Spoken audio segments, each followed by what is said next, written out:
Hey everyone, welcome back to our YouTube channel. If you're looking to permanently delete your Instagram account, you've come to the right place. And this step-by-step guide will walk you through the entire process to ensure your account is completely removed. Step 1 is log into your Instagram app.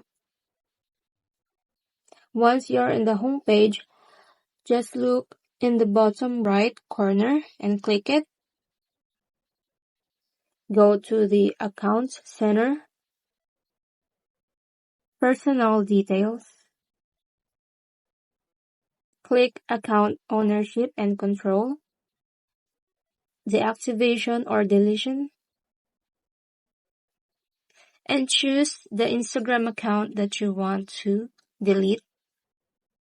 Choose Deleting your account is permanent or delete account. Click Continue. Once you're here, Instagram will ask you to choose a reason for deleting your account. Just choose one that you want. Continue.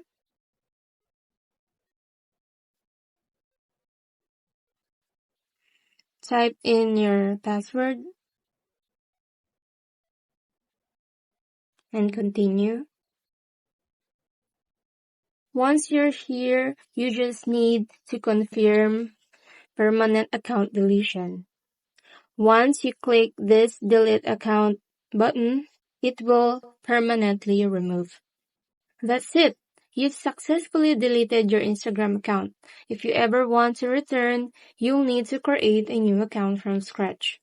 So if you found this tutorial helpful, be sure to give it a thumbs up, subscribe to our channel for more guides, and leave a comment if you have any questions. See you in the next video.